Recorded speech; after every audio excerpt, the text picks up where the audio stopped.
또한 헬라인에게 유대인 메시아가 육신을 입고 나타난 하나님이라고 말하는 복음은 이 헬라인들에게는 정말 얼토당토 않는 주장이기 때문입니다. 바울은 성령님께서 개입하셔서 복음을 듣는 청중의 생각과 마음을 열어주시지 않으면 멸시와 조롱을 받을 것이라는 사실을 너무나 잘 알고 있었습니다. 오늘날에도 복음은 거리끼는 것입니다. 이 거리낀다는 단어를, 그 원어를 보니까요, 장애물이 된다, 덫이 된다, 그런 뜻이 있더라고요.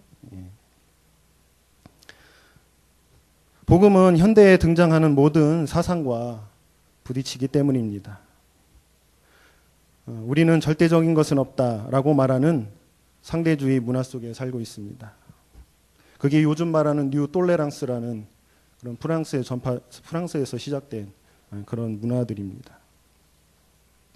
내가 주장하는 것이 진리라고 말한다면 사람들은 그 사람을 향해서 교만하다, 독선적이다, 비난을 할 것입니다. 그런데 이것이 자연스러운 현상인 것입니다. 왜냐하면 거듭나지 않은 상태의 사람들은 타락해 있으며 도덕적으로 부패해 있고 자율성을 추구하는 성향이 크기 때문이죠. 즉, 사람들은 자신을 속박하려는 하나님을 싫어하는 것입니다. 진리이신 하나님의 말씀에 자신의 실체가 낱낱이 드러날 뿐 아니라 자신의 양심을 때문입니다. 하나님과 더욱 멀리하려고 하고 하나님이 아예 존재하지 않는 것처럼 행동하고 있습니다. 사람들과 세상 문화가 기독교의 복음을 거리끼는 이유는 사람들이 원하지 않는 것을 요구하기 때문입니다. 다시 말해 복음은 타락의 상태에 처한 자신의 실상을 깨닫게 해줄 뿐만이 아니라 복음은 자신의 자율성을 주자는 대신 죄를 뉘우치고 예수 그리스도를 믿어 하나님께 굴복하라고 요구하기 때문입니다. 지금도 마찬가지지만 사도 바울이 살고 있던 그 시대에는 다원주의를 추구하였습니다. 어느 종교든 다 인정하고 그리고 어느 종교에서든 다 진리를 얻을 수 있다고 말하고 있습니다. 온 세상에 신들이 가득했으며 종교는 수지 맞는 사업이었습니다. 사람들은 다른 사람들이 섬기는 신을 인정하였고 또 서로의 신을 바꾸어가며 섬기기도 했습니다. 그런데 갑자기 이상한 사람들이 나타났습니다. 그리스도인이라는 사람들이 나타났는데요. 이 사람들이 이상한 주장을 하는 거죠. 무슨 주장을 했을까요? 너희가 섬기는 신들은 가짜다.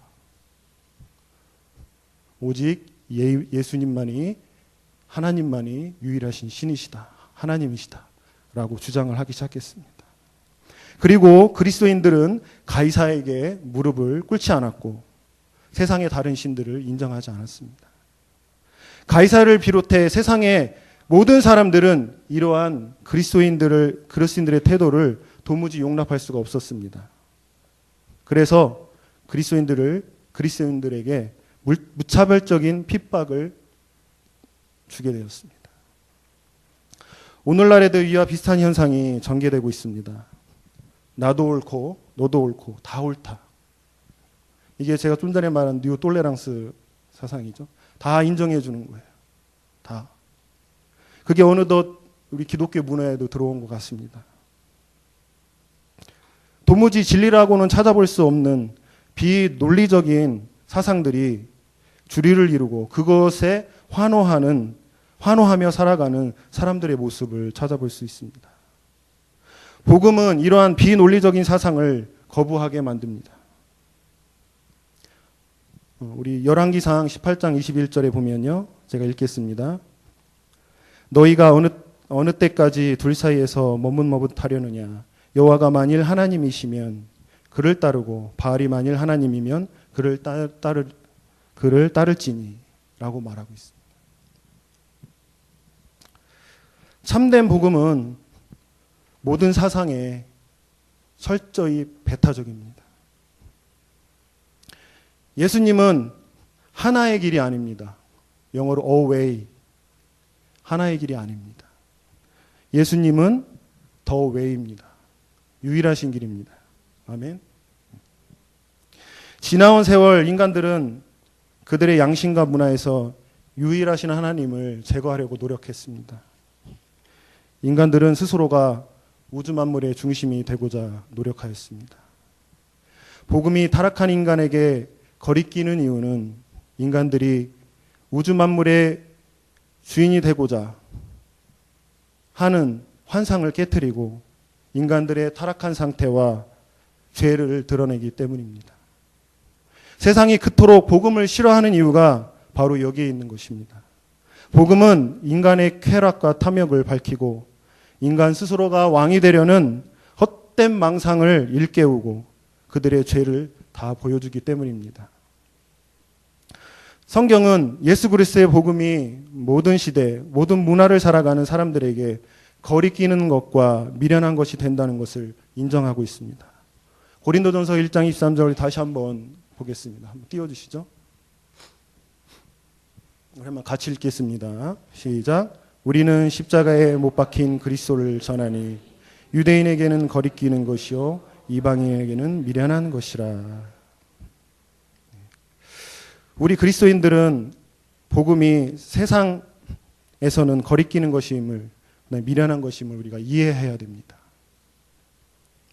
바울이 전한 복음은 당시 종교와 철학과 문화와 정면으로 충돌하는 데 그치지 않고 세상과 절대 타협할 수 없는 마치 전쟁을 선포한 것과 같습니다.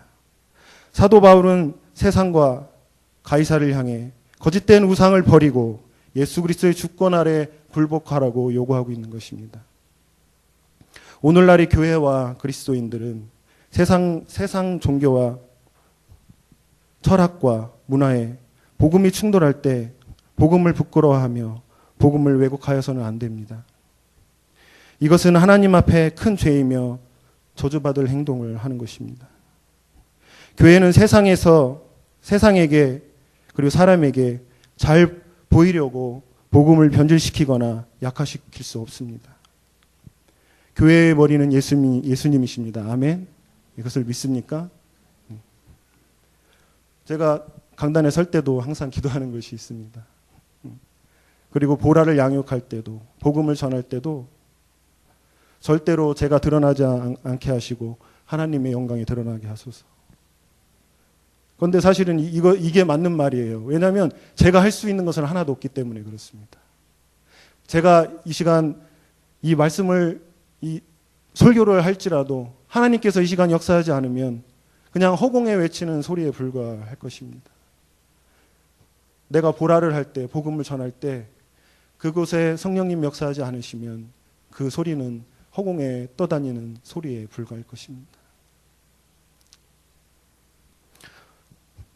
설교를 하는 사람이든 복음을 전하는 모든 그리스도인들이든 사람의 비를 맞추려고 하는 것이 아니라 정말 하나님이 원하시는 그 순수한 복음을 전해야 될 줄 믿습니다. 세상이 교회를, 그리스도인을 어떻게 생각하든지 말든지 우리는 개의치 말아야 합니다. 우리는 복음을 부끄러워해서는 안 됩니다. 우리는 세상의 영광을, 사람의 영광을 구하는 사람이 아닙니다. 우리는 하나님의 나라의 영광을 구하는 사람입니다. 앞서 말한 대로 바울은 복음을 부끄러워해야 할 이유가 충분하다고 제가 말했습니다. 그의 복음은 동시대를 살아가는 사람들이 생각하는 철학과 문화에 정면으로 부딪힌다고 제가 말했습니다. 그리고 복음은 세상 지혜와 상식으로 어리석다고 할 수밖에 없는 메시지를, 도무지 믿기 어려운 메시지를 전하고 있기 때문입니다. 그리스도인인 우리가 전하는 복음을 누군가가 진정으로 받아들일 때 그것이 얼마나 놀라운 일인지 깨닫지 못할 때가 있습니다. 그냥 우리가 복음을 전하면 다 믿을 것 같죠? 아니잖아요. 이렇게 정말 우리가 믿고 확신하는 복음을 전해봤더니 죄를 회개하고 회심하고 돌아오던가요? 아니잖아요.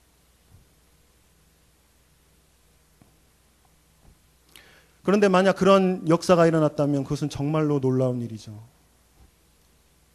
이러한 복음이 로마 제국 전역에 확산되었다는 것은 정말로 도무지 믿기 어려운 일이죠. 도대체 무엇이 구약 성경을 전혀 알지 못하고 있는 그 로마 사람들과 헬라 철학과 이교의 미신만을 믿고 있던 이방인들을 움직여 예수님을 믿게 했을까요? 저는 이게 정말로 궁금하더라고요. 예수님은 로마 제국에서 가장 멸시받는 지역에 살던 가정에서 태어나셨죠. 이렇게 알고 있습니다. 이방인들은. 그러나 복음은 뭐라고 말하고 있습니까? 우리가 알고 있는 예수님은 어떤 분으로 알고 있습니까? 그분은 한 유대인의 처녀의 몸에 성령으로 잉태되신 하나님의 아들이라고 우리는 믿고 있습니다. 그리고 성경은 말하고 있습니다. 그리고 이방인들은 어떻게 알고 있습니까? 예수님을 목수로 알고 있죠. 그죠? 목수. 정식 교육도 받지 못한 저 목수쟁이가 설교를 하고 다니네. 이렇게 알고 있습니다. 근데 복음은 뭐라고 하고 있습니까? 그분은 지혜가 헬라 철학자와 고대 로마 현인들의 지혜를 모두 합쳐놓은 것보다 월등하다고 성경은 말하고 있습니다. 또 뭐라고 알고 있냐면 예수님은 머리 둘 곳조차 없는 가난뱅이였습니다. 그 잘 나가는 사람들 눈에는 완전히 찌질한 사람인 겁니다. 혹시 내가 가난해서 잘 나가는 사람들에게 복음을 전하기 힘드신 분 계세요? 한때는 저 그런 마음이 있었어요. 복음을 전할 때 나보다 좀 못한 사람하고 연약한 사람한테는 복음 전하기가 좀 쉬운데 딱 봤을 때 나보다 똑똑해 보이고 잘나 보이고 잘 사는 것 같은 사람들한테는 도무지 이게 입이 안 떨어지더라고요. 저 같은 경험을 해보신 분 안 계십니까? 다 예수님은 가난뱅이로 알고 있었어요. 그런데 복음은 뭐라고 말씀하십니까? 그분이 말씀으로 수천 명을 먹이시고 모든 질병을 고쳐주셨으며 심지어는 죽은 자를 살리셨다고 말하고 계십니다. 그런 예수님을 믿습니까? 예수님은 예루살렘 외곽에서 반란의 수괴이자 신성 모독자로 처형되었습니다. 이렇게 알고 있습니다. 이방인들은.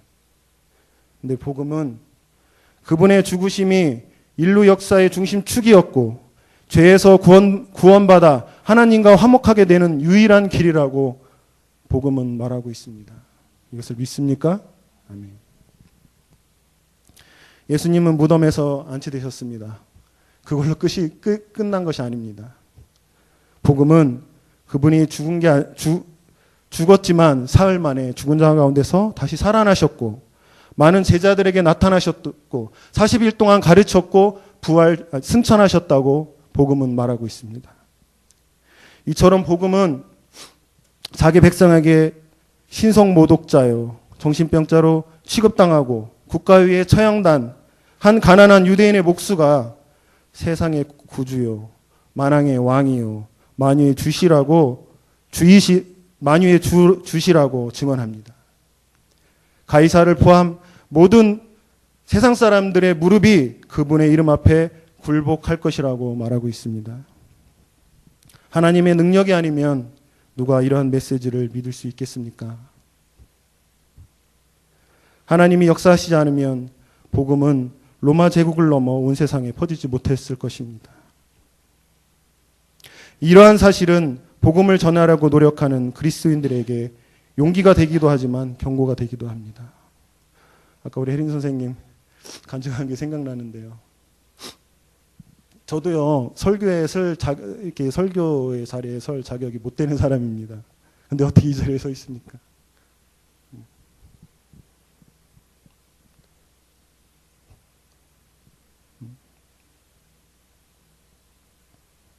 제가 하는 것이 없는 줄 믿습니다. 내가 하는 것이 아니고 하나님이 하시는 줄 믿습니다. 제가 은혜를 주는 게 아니고요. 제가 글을 너무 잘 써서 설교를 잘해서 은혜를 주시는 게 아니고요. 하나님이 은혜를 주시는 줄 믿습니다. 복음을 전할 때 내가 잘나서 아니면 또는 내가 가난해서 내가 연약해서 부족해서 그런 것이 아니라, 그런 이유들 때문에 그런 것이 아니라 정말 하나님이 능력이 역사하여서 그곳에 역사가, 예수님을 모르는 자가 믿는 역사가 일어난 줄 믿으시기 바랍니다. 우리 인간들에게 불가능한 회심을 가능하게 할 능력이 없음을 인정하십시오. 우리가 복음을 전할 때 그곳에 하나님의 능력이 나타나실 것임을 사모하시기 바랍니다. 우리는 불신과 회의가 만연하는 이 시대에 살고 있습니다. 그리고 다 자신만이 옳다고 하는 극단적인 이기주의 사회 속에서 살고 있습니다. 세상은 우리의 말을 근거 없는 신화라고 말하고 있으며 우리를 편협한 외골수, 종교의 속임수에 넘어간 연약한 사람들로 취급하고 있습니다. 세상이 그러할지라도 복음의 능력은 여전히 복음을 선포할 때 발휘된다는 것을 잊지 마시기 바랍니다. 우리는 스스로 어느 한 사람도 믿게 만들 수 없습니다. 그것은 우리가 죽은 자를 살릴 수 없다는 것과 같습니다. 그것은 믿음은 성령의 역사를 통해 생겨나는 것이고 사람들은 오직 하나님의 초자연적인 역사를 통해서만 변화될 수 있는 것을 믿으시기 바랍니다. 하나님은 인간의 지혜나 지식이 아니라 십자가에 못 박히셨다가 죽은 자 가운데서 다시 살아나신 그리스도를 전할 때 역사하는 줄 믿으시기 바랍니다. 우리는 복음이 믿기 어려운 메시지라는 사실을 기억해야 하지만 또한 성령의 은혜롭고 강력한 역사가 있을 때 사람들이 변화되고 믿고 주님 품으로 돌아올 줄 믿으시기 바랍니다. 우리 하나님을 온전히 의지해야 될 줄 믿습니다. 하나님의 사람의 마음을 움직여 주시지 않으시면 우리의 메시지는 허공에 흩어지는 허망한 소리에 불과할 것입니다. 그러나 우리가 구원의 능력을 지닌 메시지, 복음을 충실히 전한다면 하나님이 기꺼이 역사하실 것입니다. 우리가 복음을 부끄러워하지 않고 복음의 능력을 믿고 전하는 우리 모두가 되기를 기도합니다.